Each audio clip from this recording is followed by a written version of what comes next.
Journey Through the Gate, your paranormal portal podcast, as we delve into the many questions and wonders brought on by the supernatural experience.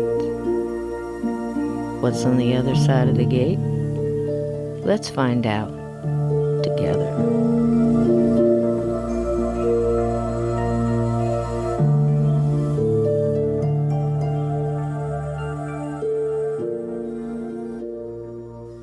Hello and welcome to This Side of the Gate. Tonight we have author, medium, scientist, Mr. Rob Gutro. And we would like to welcome you to This Side of the Gate. Thank you for coming on, Rob. Well, thank you very much for having me. It's a pleasure to be here. It's our pleasure. Pleasure is all ours. Now, you have many books out there, sir, and several that I have read, and I promise you, go out and get these books. You will not be able to put them down. And when you put them down, finally, when you finish them, you are going to feel so much better. Your heart is going to be full, and there will be no doubt in your mind that the loved ones that have crossed over that you miss so much are still there and you're still connected, that your pets are there too.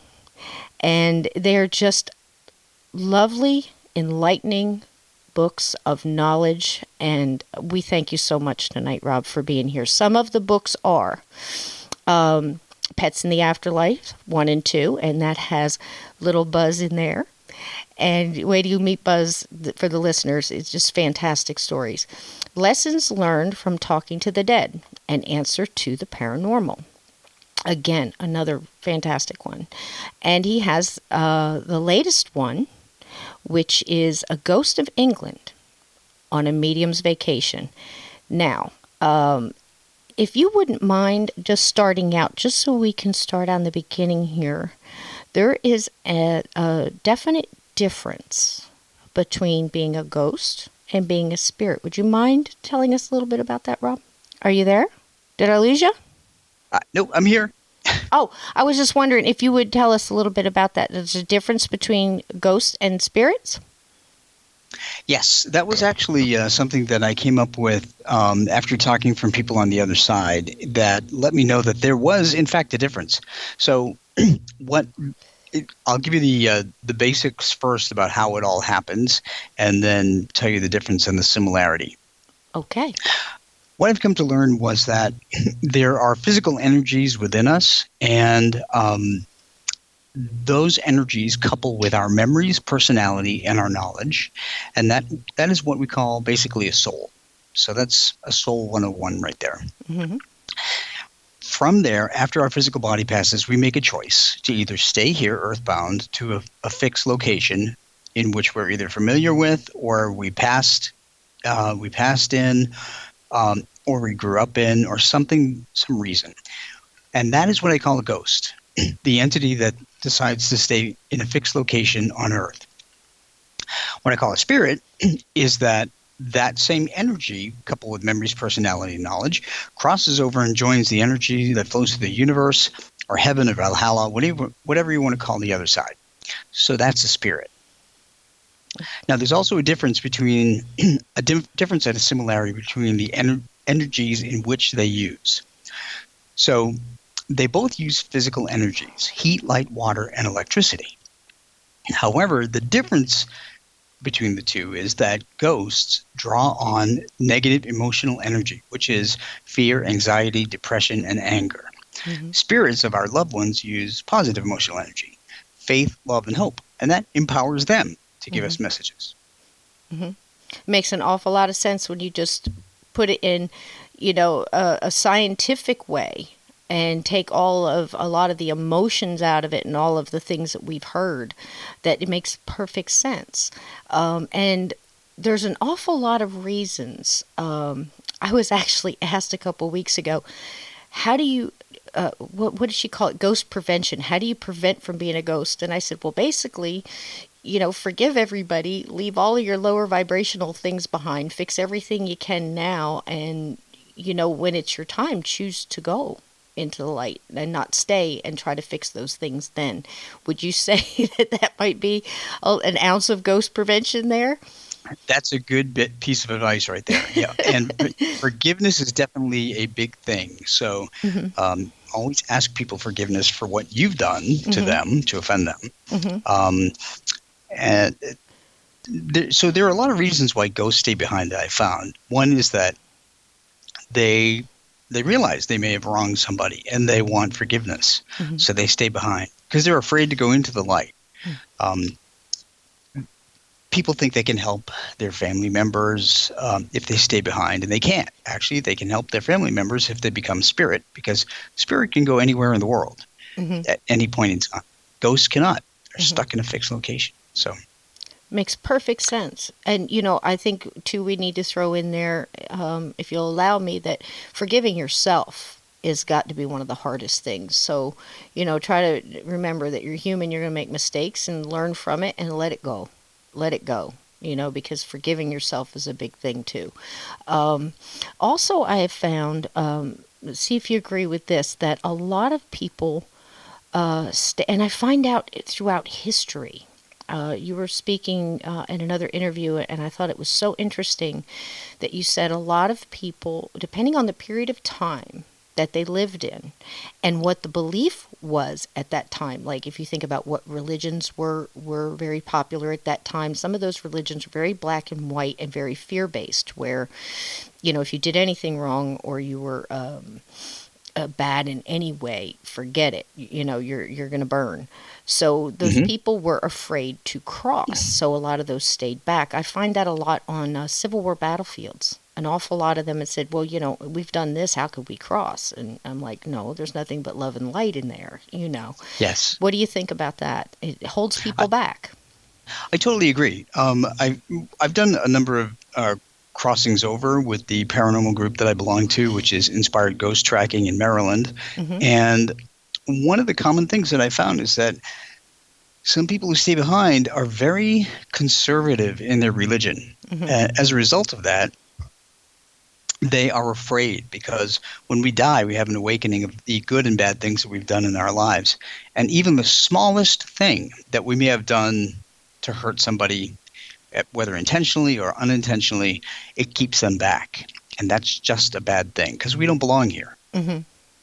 Right. That makes perfect sense. And I can imagine, like I went into Gettysburg and the battlefield, and what I was getting from them is just, we know what this is. We decided to stay here because this we can still do. It was, when you have a battlefield like that, you've got so many different ones. Every ghost is different, but it's just the same as the person that it's the essence of the person that it was. So you're dealing with, just like a room full of people, wherever you go would be different. So are the ghosts, So, it's just like you have 10 people, they're all going to be 10 different personalities and 10 different things. So, most of them were staying back because of that inherent fear of crossing over and being punished for being a soldier or doing something wrong in their life. And, the more we get that out into, and kind of change those thoughts, the more maybe that is an ounce of ghost prevention there. In some ways. It certainly is, yes. Isn't that fabulous? And let's just go ahead and dispel the big one that bothers me the most, and I know it does you as well, that pets don't have souls. That is absolute boulderdash. You're a lot kinder than I am. Boulderdash. Yeah, as I'm a dog dad and a dog rescuer. I've been working with dog rescue for probably about 9-10 years now. Myself as well. I understand. So any pet parent certainly knows that dogs and cats have intelligence. Any animal has intelligence. When you think about it, animals lived and thrived on Earth long before man ever showed up. Yep. And they couldn't do it if they were mindless zombies. Truth. And that's basically what people who, in very conservative religious circles will say, that animals have no souls. Well, a soul is memories, personality, and knowledge. And everything has intelligence, every living thing. because it knows how to survive. Mm-hmm. So I really don't know where that argument came from, but that's the one thing that really makes me very it actually makes me angry. It does me as well. It does me as Because well because when you look at, when you look into the eyes of an animal, I'm Native American based. I have done animal rescue. I used to skip 2 meals a day to feed the animals I had, when times got rough. I mean, wow. because you can't tell an animal, what's going on in your life. Gosh, I just lost that job, so we don't eat today. You know what I mean? They would eat before. I mean, there's just no way I'm going to do that to an animal. And when you look into the eyes of an animal, I see a soul. I see a definite intelligence. I see an unconditional love looking back. I see Mhm. they can forgive so much easier than we can. They're not harbored down by all of the lower vibrational feelings and thoughts and things that we have. They're amazing. And I mean, I see that in, I told you earlier that I'm feeding baby ducks. I live by a lake, and for some reason, everybody comes to my house. It must be a sign, outside or something. And I don't mind that because they bring with them, they bring joy, and, you see them happy, and it's something I can do. So, and they give back just by being there and being okay and being happy to see you. Well, they're all talking to each other and telling them to come to your house. I know they are. I know They they really are. are. My husband teases me all the time and says,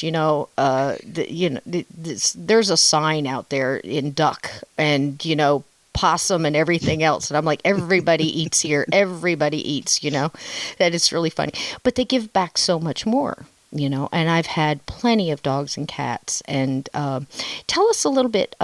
You were talking a little bit about, I know we're kind of jumping into reincarnation, but I do believe that animals can reincarnate too. But you say they kind of wait for their soul group to get up there and then they can, is that how it works? Or they kind of wait? Yes, they do. Mm-hmm. And they do that because it's a comfort for us to find them on the other side. Mm-hmm. So one of the questions that I get a lot from people who have read my Pets in the Afterlife books is that, why is my new dog, who never met my dog that passed over, doing something that my dog that passed used to do, showing the same habit? And the answer is because our dogs and cats and whatever pets come back as a spirit, and they help train the new pet. And they will train them a habit, whether good or bad, and we'll recognize that as something that the pet that passed did. Mm-hmm. So that's one of the ways that our pets in spirit can show us that they are still around, Mm-hmm. by training the new cat or dog Mm-hmm. to do the same thing they did. That's amazing. See, and they're just always thinking of us first. And, I tell people too that, of course, they're going to, if something happens to them and they, you have to, one of the worst things you ever have to do is make the decision to have to euthanize. I think that's one of the hardest things for people to get through. And I heard Mm-hmm. something that you said in another interview, and if you wouldn't mind repeating it, I thought it was an awesome idea. You said, please write an email to a friend of all of the things that the animal was going through at the time. Do you remember Yes, this? Can you please I tell us do. about that? I just thought it was a wonderful thing to do. Sure. We have such guilt in usually helping our fur kids cross over. I suffered from it when our 16-and-a-half-year-old dachshund Sprite was ailing. And I went through guilt after we made the decision, and I was really struggling with it like the next day. Hmm. Even though Sprite had given me signs that he was okay and so forth, I still had the human factor. So what I did is I emailed a friend of mine, and I said, and as I was writing the email, I said, I really feel guilty about helping Sprite cross because I don't know if there was anything else I could have done for him. And I went on to write, well, he's had kidney failure for 2 years. He was of course going blind and going deaf, which are it's just perfectly fine. Mm-hmm. But he had a tumor in his nose burst, and that was it. The vet said, they asked me if I wanted to let him go that night, and I said no, I need to take him home and let him see the other kids, fur kids, and we will do it the next day. Okay. And the vet said okay. So I wrote all this down, and Sprite couldn't use his back legs. I would carry him in and out for the last couple of weeks and all that. I mean, he was 16 and a half. Yes. So my friend wrote back and said, if you read this from the perspective of fresh eyes, tell me if you did the right thing. And I read it, and I thought, wow. Mm-hmm. Yeah. Okay, I did the right thing. Right. So send an email to somebody you know and list what was going on with the dog. Mm-hmm. And it's a great comfort to read that way. It is. And I think that's one tool that you gave us and anybody listening, that they can do that, because right now somebody is getting a new friend and somebody's losing one out there. And that is one of the hardest things to do, because I think what it is they depend on us for everything. And when you get to that point where you can't fix it and you don't know what else to do, it is such an overwhelming rush of emotions, and you don't know how to explain to them. Now, I'm sorry, I asked you, made you go through a painful thing. I could hear it in your voice. Our emotions are so strong for our animals. It's amazing. I lost my dog, and you actually helped me with that, so thank you. About 5 years ago, you sent me an email and said he was doing fine. So thank you again. But he was so close to me. He was my best friend. We were going through so much in our household, and my sons were older, and they were off working, and I was sick, and he was half Chow, half German Shepherd, solid black, beautiful dog. Mm-hmm. And I couldn't hear very well at night, and I was living out in the middle of nowhere. So he would lay on my bed, and he would hear the sound first. I felt safe to sleep with him, Sure. And he was just, everything. He was a protector, and he had been through some things, and he had bit somebody that was actually trying to break in. Can you believe it? And they put the dog in jail because he bit the guy that was coming in the window. Can you believe that?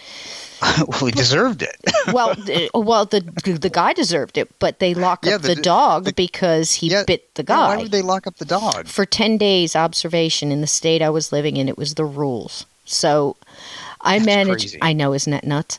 So to see if they have rabies, whatever that rule, I forget the name of it.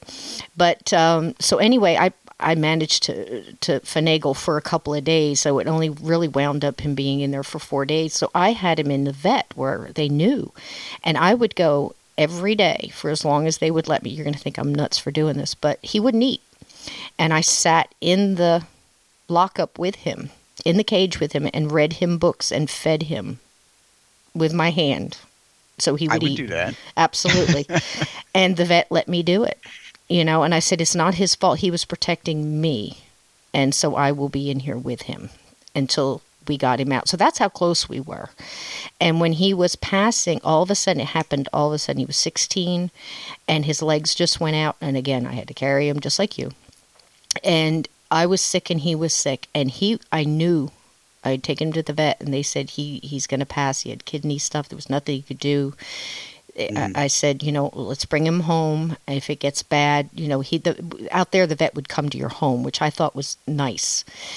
And he didn't make it that long for the vet to get there. And we laid on the floor together, and he wouldn't go, Rob. He kept closing his eyes and then startling awake to look at me.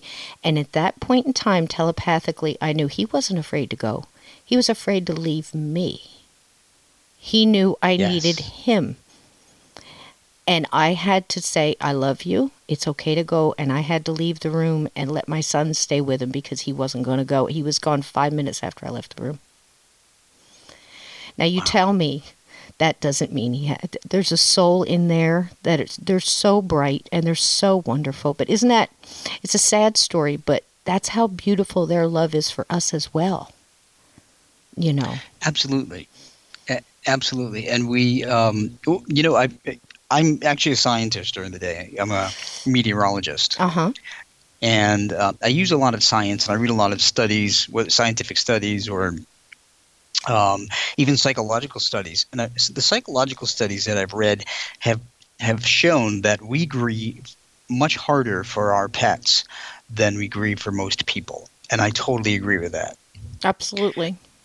It's just amazing. I mean, it was like it was yesterday for me. And I'll tell you, I've gone to, I know you have explained the difference between an animal communicator who communicates with animals that are alive and a medium who communicates with those that have passed, which you do. Yes. And Hmm. I sought one out because I was so afraid because because I was sick. We wound up losing the home. I had to move. It was too much to handle and get myself better. And I was so scared that he was going to get stuck there because I just had a feeling he was going to stick around, and I wanted to make sure he was okay, you know. And Sure. she told me, well, try this, and she told me about the dream thing. And I thought, wow, how cool is that? Of course it might be that easy. And I did it, and it worked. It took about 3 nights for me to just send him happy thoughts and energy and say, if you can come visit me in a dream, please do, and let me know you're okay. And just about when I forgot all about it, I had those vivid dreams where everything is just crisp and real, and you know what I mean? That it's a different kind of dream. And here he comes running at me, and I had remembered a couple little things he did when you came home, but I forgot that he would turn around twice and hit you with his butt and then lean into you again, and he did that, and I knew he was okay. So anybody out there, try that. Do you know about that? I've heard you explaining that before about asking them to come in a dream. Yes, because dreams are the easiest way in which they can convey that they're okay. Uh-huh. And what it sounds like you had was a visit, which is actually more of an intense experience than just a dream. Mm-hmm. Yeah. Because in a visit too, you can also sometimes feel them, you Mm-hmm. can smell them, you, of course, you can hear them, Mm-hmm. but it's much more vivid Mm-hmm. than just a dream. Yes, it was quite amazing, and it made me feel so much better because I just, I know it doesn't matter how much you think you know about this subject. Every time you learn a little bit of something, 15 more questions pop up, and we as human beings will always. I'm sure you get that all the time. You can bring a message from a loved one to someone and say, well, they saw you dancing in the blue dress when you were thinking about them, and the time you went out to dinner, and he just wants to let you know he's okay. And they're like, what color was his eyes? What size shoes does he wear? I mean, they want more confirmation because we're inquisitive human beings and we question everything. But we're animals. They were just like, Mom, I'm cool. I'm good to go. I'm not stuck, and I know that he'll be the first one coming down through that light to greet me. I just know it. You'd be hard pressed to beat him. And I've had a lot of animals cross over, a lot of cats and pets, and I used to work for a huge animal chain, and in that animal chain, you cannot sell an animal or adopt. They say adopt. If, like, say you have an animal that has, like, a canary that won't sing, or a finch with one eye, or somebody that's been hurt and has one leg, they'll adopt them out, but they will not sell them. And there's amount of time that they will hold them. And I would go into this room and I'd go, okay, all those are coming home with me tonight. Give me that one. Give me the blind fish. I'm going to name him Crash. He's going to be in a tank. It's like I took them all. I took them all. Because how can you not? It was the worst job I've ever had in my life. Oh my gosh, yeah. But it was the best. Because I just, how could you not give these animals love? Just going to a pet store, which is, or something like that, a shelter. So, you adopt and you foster in as many as you can, and you try to adopt them into forever homes, and we do what we can. And I'm so glad you're out there doing the same. And I hope tonight that people will understand that, yes, they have a soul. Yes, they cross over. Yes, they will be fine. They're just like people. And in a lot of ways, they're not harbored down, like people are. Do you agree That's with right. that? Yeah, I totally agree. They're more carefree. Mm-hmm. I think we put a lot of pressure on ourselves as human beings. Mm-hmm. And pets learn to let things go. Like, they may get anxious or nervous over something, and then the next day it's like it never even happened. But we hold on to things. Hmm. So we could learn from them. Absolutely. And I think in a lot of ways, Rob, that's what they're here to teach us. I mean, if we could just pay Yes. attention, the unconditional love, and, enjoy a butterfly. And you had before we get off of pets, can you please tell the butterfly story of Sprite? Do you mind? Sure. No, Oh, no, absolutely. signs from pets. Signs from pets is wonderful. So pets, like people, use a lot of different ways in which to communicate from the other side. And one of the ways that both use is to help influence things in nature, to give us a sign that they're around. What do I mean by that? I mean that in spirit, they will nudge like a bird or a butterfly or a dragonfly or any kind of insect to behave abnormally around us. They'll also manipulate things in nature like feathers, make a feather appear in front of us. They can move things like small things like pennies. Coins are often found after people pass. Mm-hmm. And by the way, look at the year on the coin, and that will give you a clue as to whom is trying to get hold of you, either birthday, anniversary, or holiday. And those are the three times that spirits usually communicate with us: birthdays, anniversaries, and holidays. Mm-hmm. So that being said, Sprite, as I mentioned, he was a 16-and-a-half-year-old dachshund that we fostered and wound up adopting because he had a heart murmur, he had kidney failure, he was going blind, he had Bless his heart. 22 teeth removed when we got him because he had rotted teeth. He was in really bad shape, and he came to us at 14 years old. So, of course, we decided we would just adopt him because he fit in with our other kids. So after his time, the next day, our dogs were in the backyard. And now we have 2 dachshunds and a Weimaraner, and all of them always chase after any kind of bird or squirrel or insect. Doesn't matter. Mm-hmm. Especially our youngest one.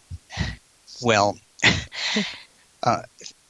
3 days after Sprite passed, we had our dogs in the backyard, and it was July, and we had not seen a butterfly at all the entire year, which is kind of odd because we have butterfly bushes here in the Mid-Atlantic and in our backyard. But a yellow and black butterfly flew in, and it flew around our 3 dogs who were just kind of lingering in the grass together. And that butterfly flew around them and just sat on the grass right in between all 3 of them. Oh. And the 3 dogs didn't move. Amazing. It's amazing. So I actually get a really close-up picture of the butterfly with my cell phone. And I knew that it was Sprite because after about 5 minutes, it got up and it started to flutter around, but it fluttered around very slowly and it ambled around the dogs, just the way that Sprite used to walk. Amazing. Isn't that amazing? So I knew that was Sprite. Even years later, I think it was a couple of years ago, I was driving to work and I wasn't paying attention of what date it was.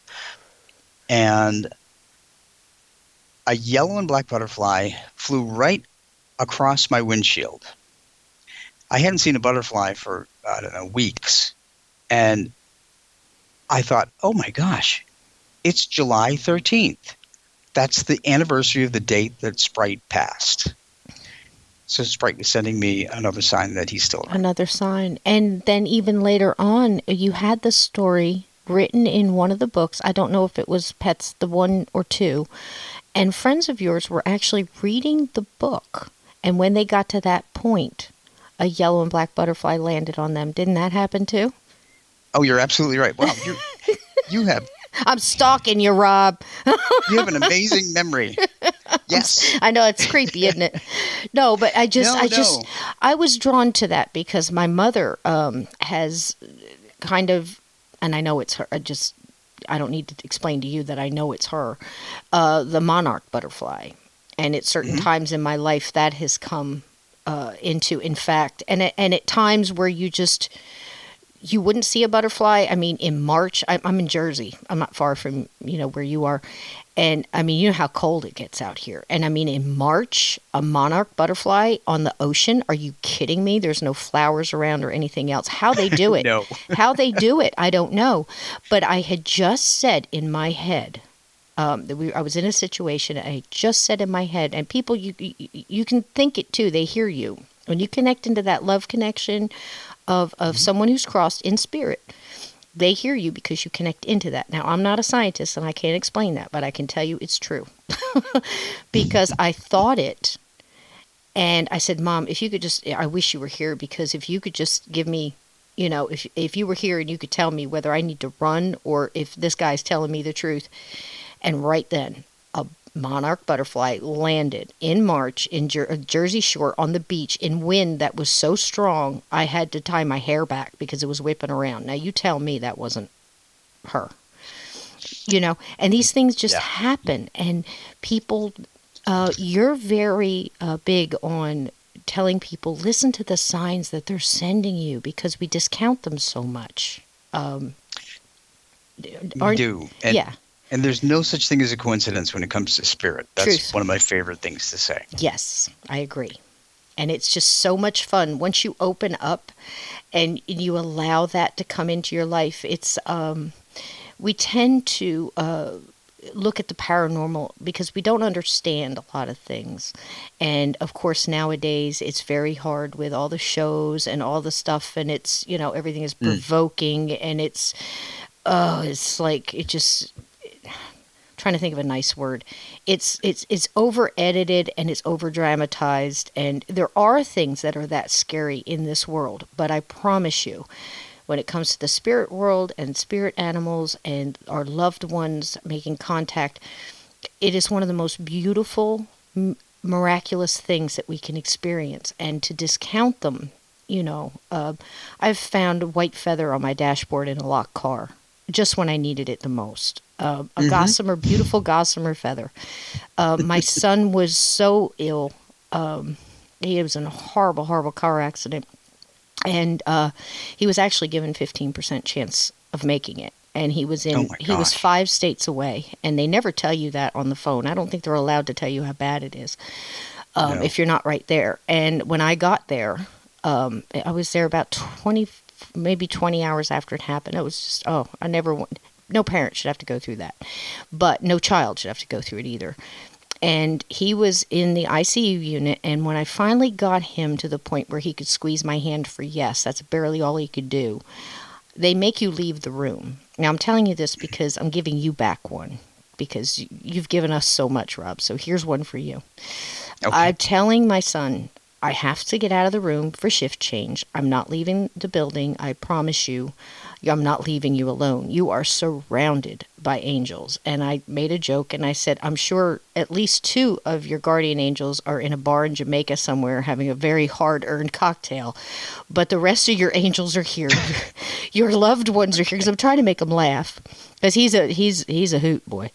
And I said, I know that your grandmother, and I named off the other ones that are in spirit. I said, I know they're here too. I can feel them. And I said, do you believe me? And he squeezed my hand, and he kind of tried to wink his eye a little bit. And I said, I'll be right back. I go downstairs, and I'm taking pictures of it. The hospital was gorgeous, but not everybody could be there. And I wanted to show this one person who couldn't be there how beautiful the front of the hospital was, waterfalls and everything. And he had a really nice room, and I'm right under his window. And I take a picture just to send it to them. And I wanted to get a close-up of his window. And I said, see, I'm not far from him. I'm right below. And as I took the picture, I dropped something. And I bent over to pick it up. Something hit me in the back.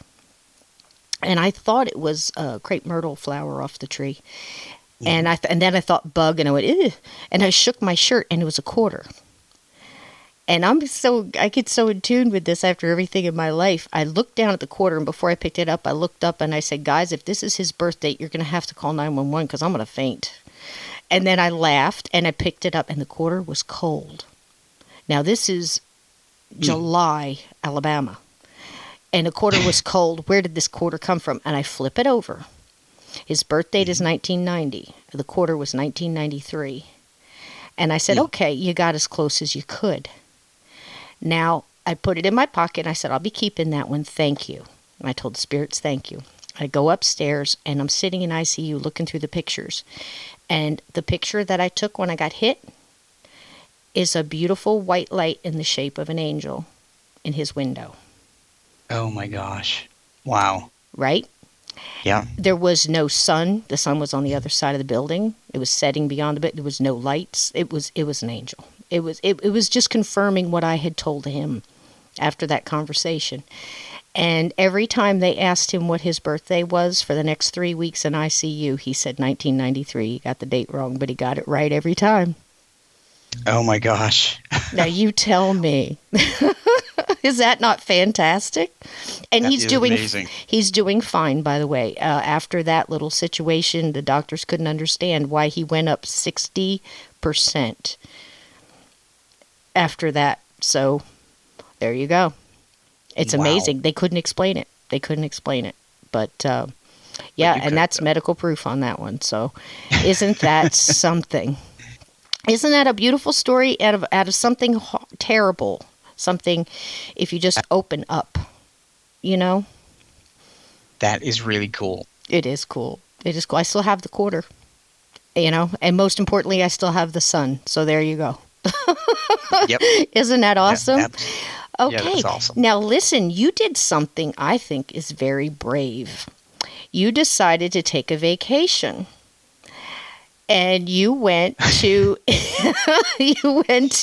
England, where there's probably, I can't imagine how many ghosts are there. You actually thought you were going to get a vacation, but it didn't. You did, but you got bonus hits along the way, and you got a pretty fantastic book out of it too, didn't you? I guess I did, yes. Yeah, you did. You want to tell us a little bit about that? This is your newest book, is it not? It is. It just came out about 3 weeks ago. Okay. It's called Ghosts of England on a Medium's Vacation. Wow. What were you thinking? Well, I know. You know, although I've been able to get messages from earthbound ghosts and spirits since I was 13, sometimes I can tune them out. But there were so many in England. There was just no tuning them out. I know. You know, I have an amazing. I thought about that listening to you explain, because I had listened to you talking about the book, and I thought to myself, why so many? I realized that they have a history, but you know, we have a history too. There's Native Americans here, and you know, Sure. and things like that. I mean, the land is always going to remember. The rocks are going to remember. People don't quite get that, but there's always an imprint of every emotion. So, you know, when you're standing on a place that was a massacre of indigenous people, or you know, as far back as you can remember, there's been something on this land.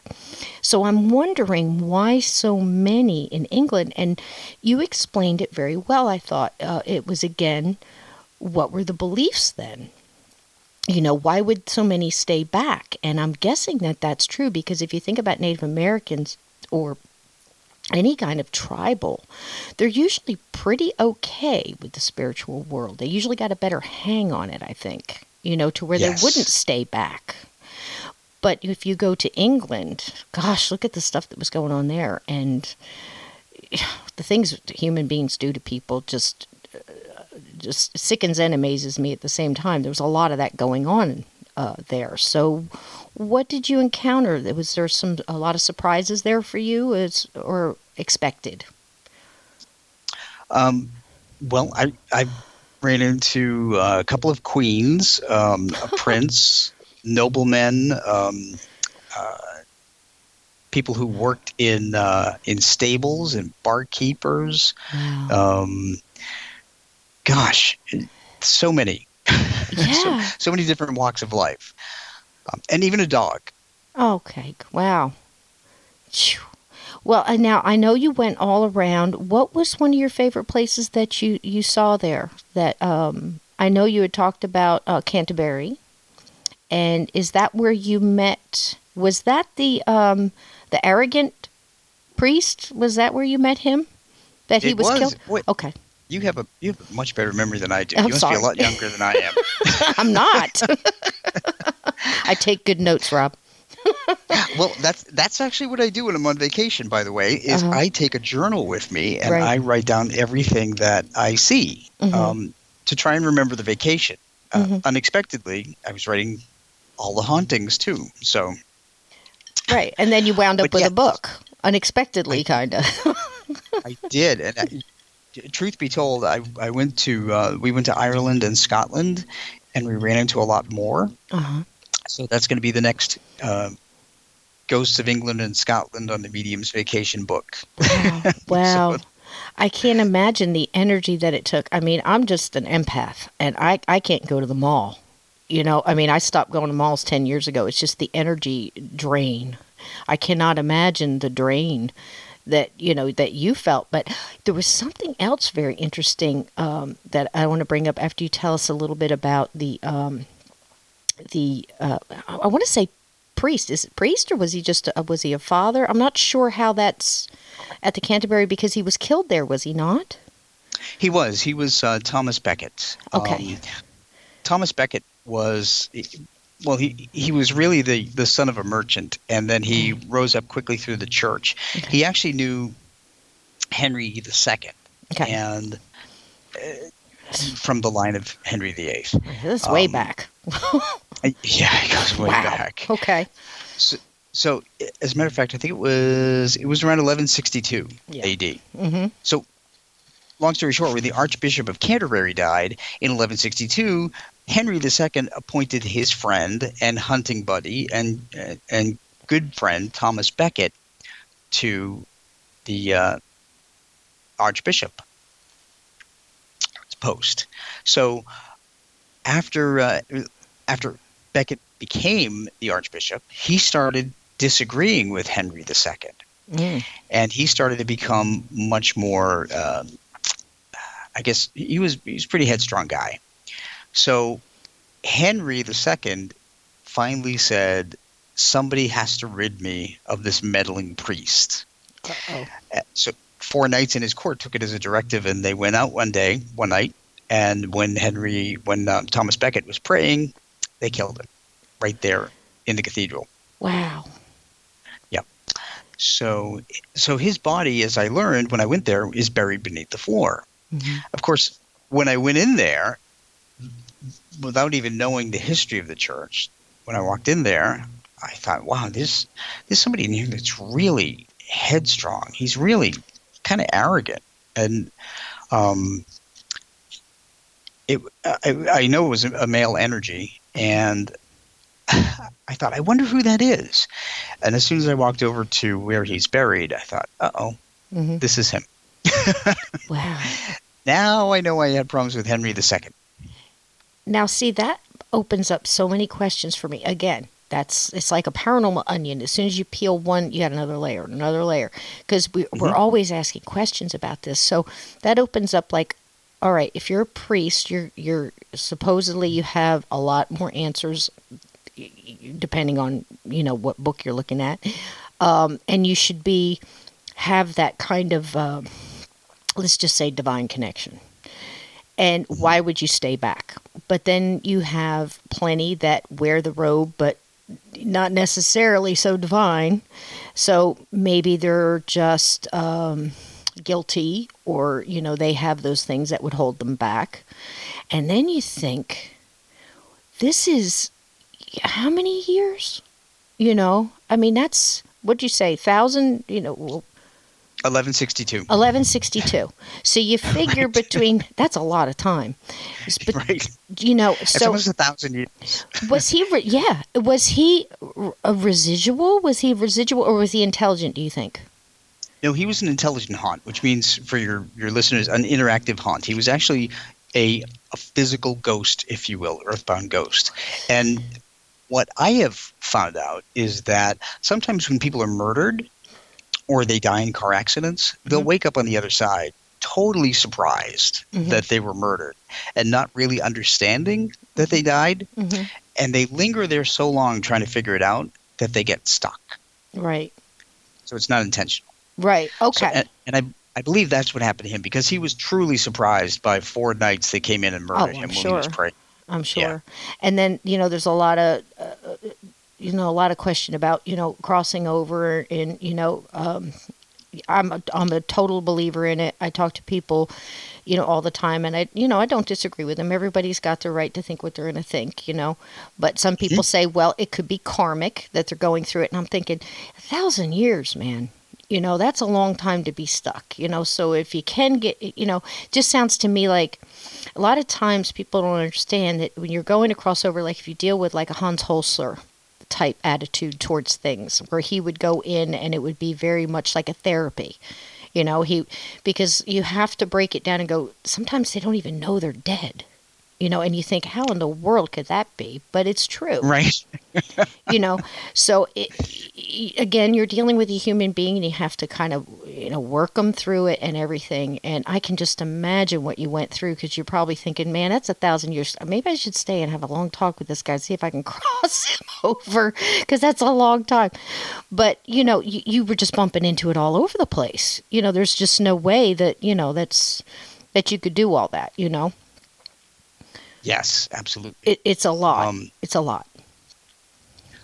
so there were a number of interesting things. Everywhere I went, there was interesting things that happened.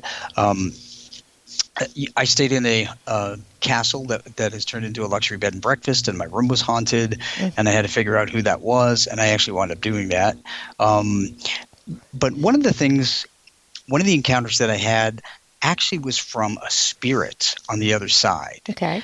that freaked me and my husband out. Yes. Um, so, would you like me to tell that story? Absolutely. The time Okay. it's all yours, Rob. Whatever you go, you go. Okay. Well, this is actually good for everybody, because it actually applies to anybody and everybody. Right. It's about timely help from a spirit, and that's the name of the chapter in the Ghosts of England book. Okay. What this means is that anywhere you go around the world, a spirit of a loved one can find you, and they can help you out. So Okay. that's good news. Yes. So one thing we didn't expect is getting too lost that we couldn't even figure out our way back. We had a rental car. We had a GPS, and we were driving around England from London. We did kind of a circle. We went to Bath, and then we were going to come around and go back to London.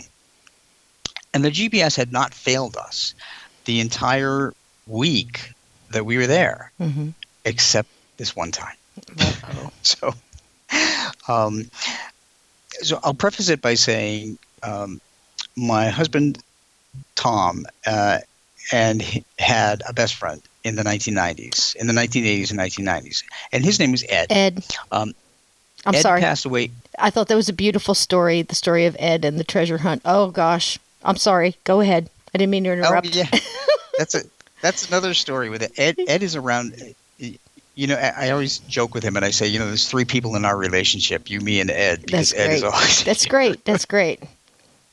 And what's cool is that although I never met Ed in life, he feels like a best friend that lives in another state to me, because he's come through so many times. That's cool. That's very cool. And that's how spirit works. So. Yep. So, needless to say, Ed passed in 1996, and I was actually able to solve the mystery behind his death, and that's in my Lessons Learned from Talking to the Dead book. The Spirit Treasure Hunt, I call it, that you like. It was wonderful. Wonderful story. So, back to England, the GPS unit went haywire, and it told us to go off the highway. Ooh. And sometimes when you're using GPS, it'll take you some wacky way that's supposed to be more direct. I have no idea why that happened. Needless to say, we followed the GPS. 20 minutes later, this 2-lane road turned into a narrow country lane. It was twisted. It was turning. It had lots of trees in it. And we looked at each other, and we thought, this is not right. Uh-oh. There's no way that everybody goes this way to get to London. Well, then the GPS said, go off-road. Oh, my. Oh, my. That's when I stopped car. And Yes. I said, we're in trouble. Oh my. The sun was going down, and we couldn't remember all the twists and turns that we took to get where we were. So we were totally lost. Mm. Um, so when Tom attempted to reprogram the GPS, I got out of the car and I was looking for a living person. Now there were homes, but there were homes like one every, I don't know, half mile. Wow. So we were sitting on the shoulder, and all of a sudden, a Royal Mail truck came up over the hill, and I flagged the truck down. And the guy that came out of the truck, the mail truck, pretty much took my breath away because he looked as if I would imagine Ed would look today. Wow. I've only seen pictures of Ed. So he stepped out of the truck, and he was a slender build, and he had black hair with gray, and he had glasses on. And I told him about our problem, and he said, "No worries." He said, "I have 2 more deliveries to make on this road, and I will drive you right out to the highway." And I thought, oh my gosh. So I came back to the car, and before I even said anything, Tom said to me, "Oh my God, he looks just like I imagined Ed would look today." Wow. And Wow. we knew that Yes. we knew that Ed had sent him, Mm-hmm. not only to let us, to help us, but to let me finally meet Ed in person after all of these years. I've been asking I'm just saying, I wish to meet Ed in person. It just freaked me out. I can imagine, and and also I can imagine it's a lot of feeling too. I try to tell people, what did you feel when you saw that? Don't talk yourself out of it, because our intuition is so strong. You felt right away that he had sent him, and that he looked like he would look today. And so many times we talk ourselves out of that. Oh, that can't be. Must be my a coincidence. And what do we say? There are no coincidences. When it comes to spirit, no. That's amazing. They're capable of so many things.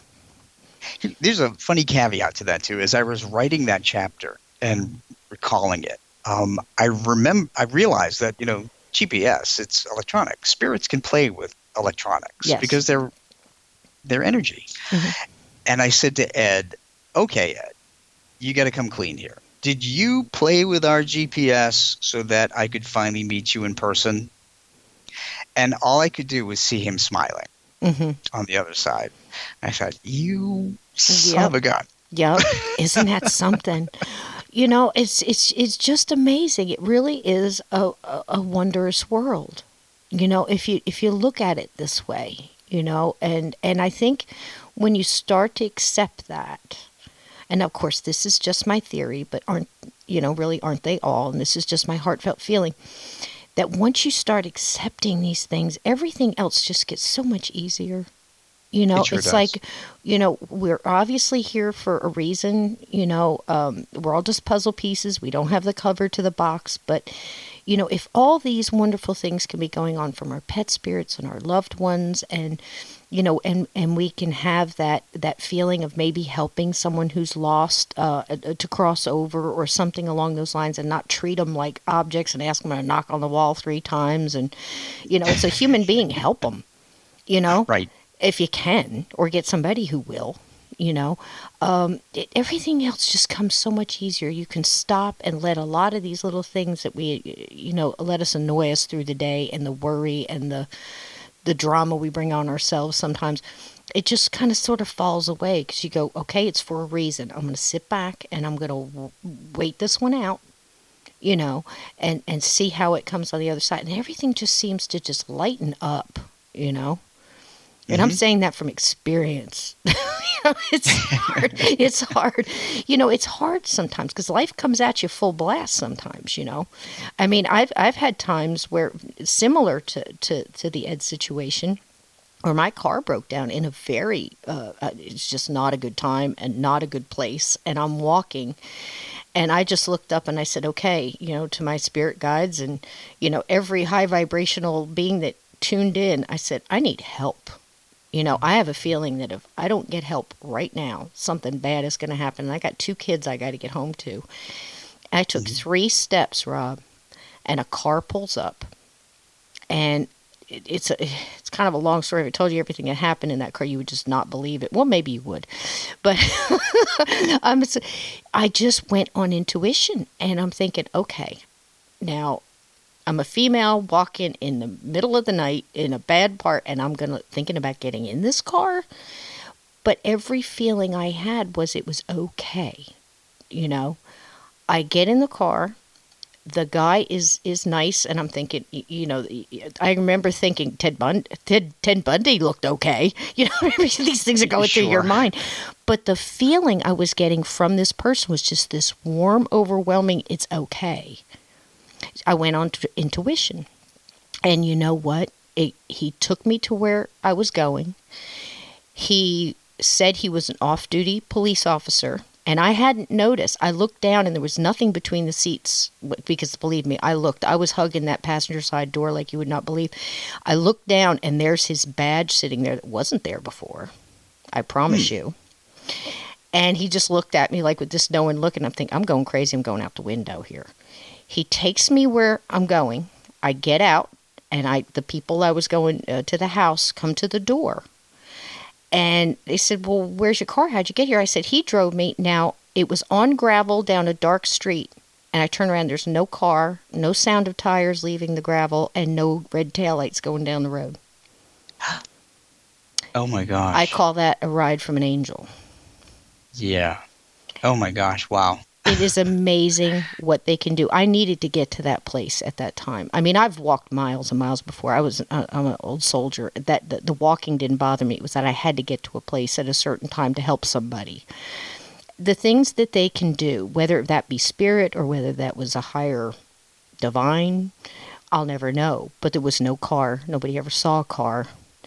I can't explain that. Is that just... Yeah. I mean... That's pretty cool. How does that... So you just take that and you go, I was blessed for a minute, so that's cool. Now, something else happened to you. I thought it was kind of neat when you were going to England. You said that Tom, your partner, was drawn there, and you think he was drawn there for a reason. Can you touch on that a little bit? Sure. Often whenever we're drawn to something that we want to read about or we're curious about or we want to visit, it's most likely that we have lived there before. So that, and that turned out to be, he did a past life regression, and it turned out that what came forth was that he lived in the British Isles, and he was actually able to describe the kind of home that he had. It was like a hut with a thatched roof on it, and we actually found one in an old area of Ireland when we went and visited, and it blew his mind because he said, this is exactly what I saw when I did the regression. It's amazing. So, and the other odd thing was that when we went to Westminster Abbey, which was our first stop, he had abilities like I have that awakened right there in Westminster Abbey. Wow. And we actually had a physical encounter in Westminster Abbey. First of all, everybody has gifts on a different level, as you know.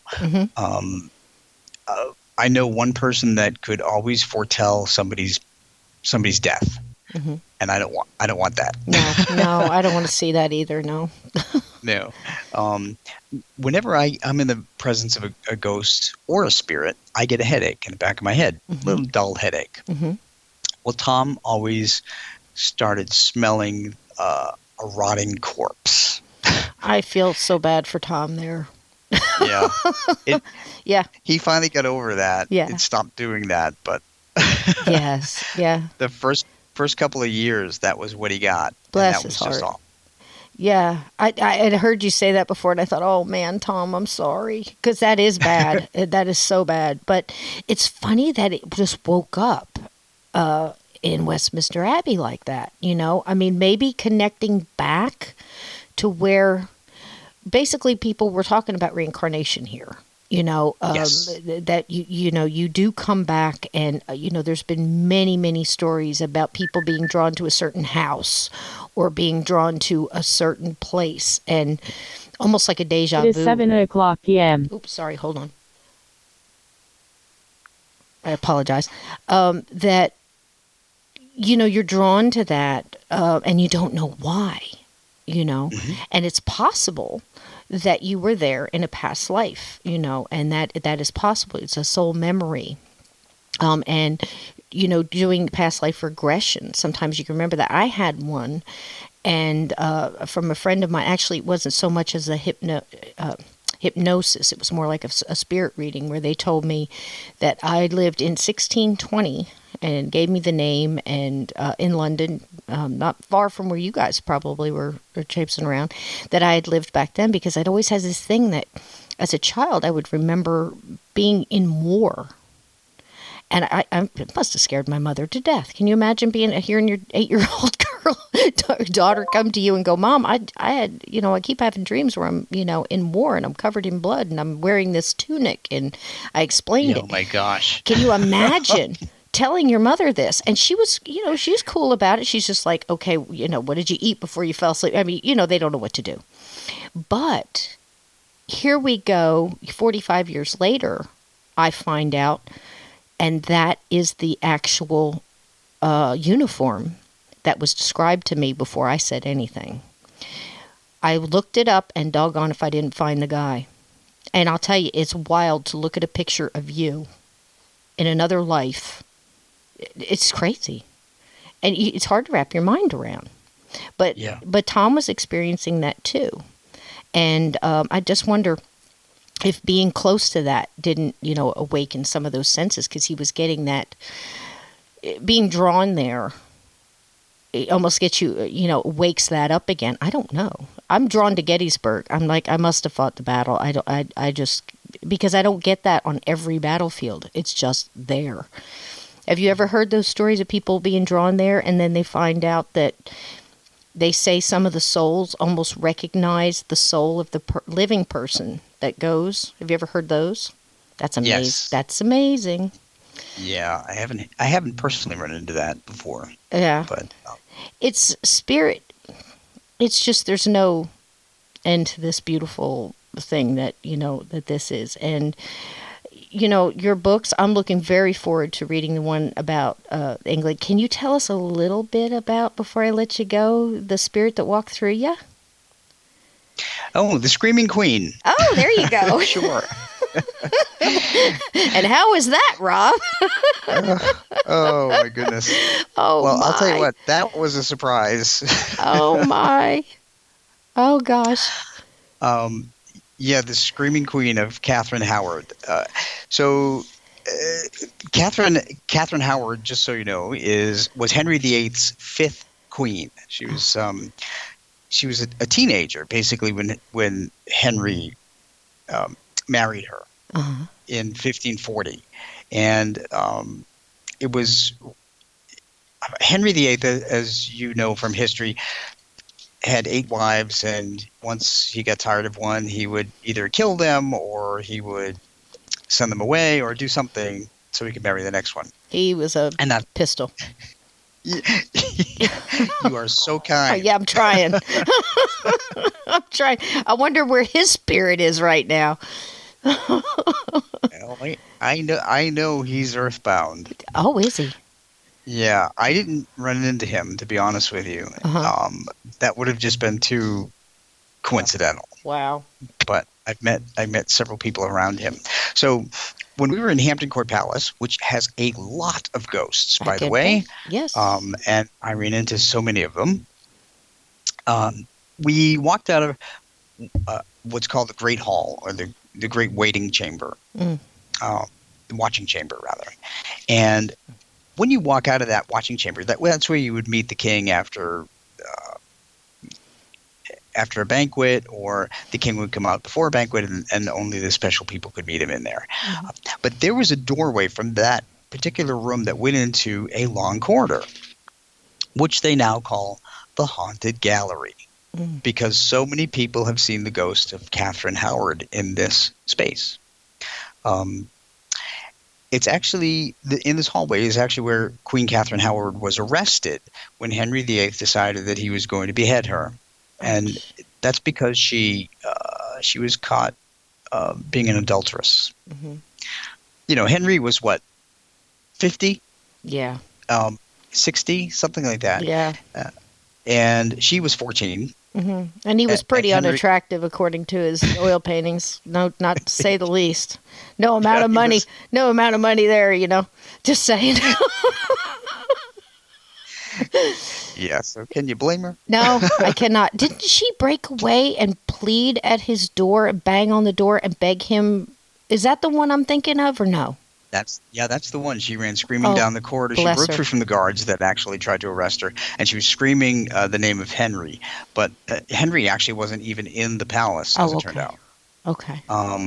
So, because that was the most emotional place that was in her life, and that was the place where she is an actual intelligent haunt. She keeps running back and forth down that corridor, hoping that Henry will forgive her. Oh, my. Yeah, it's just think about doing that for eternity. No, it's heartbreaking. It's heartbreaking. And see, that's, I thought about you going there, and the first thing I did was think, oh, no. It's like, because I still have... I lived in a haunted house when I was young, and I basically grieve for a ghost we had there, because I remember moving and looking out the back window as the car pulled down the driveway, and I'm like, nobody's ever going to help him. He was a Revolutionary War soldier, and I'm thinking, how long does he have to be here before somebody else is going to notice him? And I think I've been trying to help them ever since, just because of him, in an odd kind of way. So I can't imagine. So, and she ran through you? She ran through me, and I walked into that room, and I didn't know. I was listening to the audio tour, and the audio tour had not yet explained what this hallway was when she ran right through me. And I actually sensed a woman running toward me, and she ran right through me in an instant. My whole body got ice cold. She basically absorbed all my heat energy. Right. And I just stood there for a minute. I thought, oh my God, who was that? Right. And why was she screaming? Oh my. And then about, I don't know, probably within a minute or 2 minutes later, the audio kicked in and said, "This is the Haunted Gallery. This is where Queen Catherine." Oh, boy. I was like, oh, I know who it is. I know who it is. Oh my. What an experience, right? Now, that was in Hampton Court. Have you seen, I have to ask you, I can't let you go without asking you this question. Have you seen the security footage of what they call the Skeletor that comes out of the doors and then reaches it? Well, actually, it doesn't come out of the doors. The doors burst open at Hampton Court, and he reaches out. He's wearing kind of a very fancy monk-type robe, and he reaches out and he grabs the doors and closes them. Do you have any idea whether or not that's for real, or was that you don't think so? Oh, no, that's... I would definitely put stock in that. That actually happened in the Clock Court in October. I actually have a reference to that in my book. Oh, do you? Okay. Yep. So I'm glad you mentioned it. In October 2003, it said the palace said that they were closed, and there was a closed circuit TV camera on that door. They were fire doors. And I actually have the YouTube link in my book, so people can go find it. Okay. Neat. Yeah, it's kind of chilling. It is. It is chilling, and people say, "Well, why would they?" You start asking all the whys, but it's like the why nots that get me. Because I think, well, sure. Maybe they blew open, or just the energy from that moment or whatever blew them open, and he wanted them closed back, and it always hit me. I always tell people, I think we've out-teched ourselves. Like, you have a beautiful picture on the cover of one of your books. It's sad, but it's beautiful, of an orb. of and in the orb you've blown up the picture, and there was an actual face of a woman who happened to be one of 2 murder victims where you were investigating with the paranormal group that you help, and bravo for that, because I think every paranormal group should have at least one person who's got a heart and is a medium and has abilities. I think that's the way it should be. Take it all. Mm-hmm. But and then we look at something like that, and we don't treasure it for the miracle that it is, because so many people CG and so many fakes out there. But I'm that kind of person who I don't want to throw the baby out with the bathwater. I just, I'm looking at these pictures and I think, gosh, that's amazing. And that was always one that I totally believe. The Hampton Court ghost. I'm thinking, first of all, Hampton Court does not need any more promotional. They've got all the tourism they need. Why would they go? Why would they go through all this trouble? Because most times nowadays people are going to discount it. So I had to ask you that. So before we go, can you please tell people where to get in touch with you? Please tell them about your blog, because I think it's wonderful. There's so much information there. And how to get in touch with you, and where to find you, if you don't mind. Sure, I'd be happy to. Well, people can find me if they just type in Rob Gutro, GUTRO.com, and that goes to the blog, or petspirits.com. So I have redirects for those. I'm also on Facebook under Rob Gutro, author, or Ghost and Medium Insights. So I'm on Twitter. If you go to robgutro.com, on the left-hand side, there's all kinds of places, all the different social media platforms that you can find me. And the books are on Amazon in ebook and paperback. And I wrote these books, with the exception of Ghosts of England, of course, because it was a vacation. It was a crazy vacation. Yes, I bet. But the other books I wrote to help people understand what happens with ghosts and spirits and how they communicate with us, so that they really don't need to pay a medium. All they need to do is understand the different ways they communicate, and they can find out the signs themselves. Yes, and I think that's wonderful, and I think it's real important what you're doing, and I just applaud you for it, because if more people did that, to put light back out into the world, there's so much darkness and gloom and doom.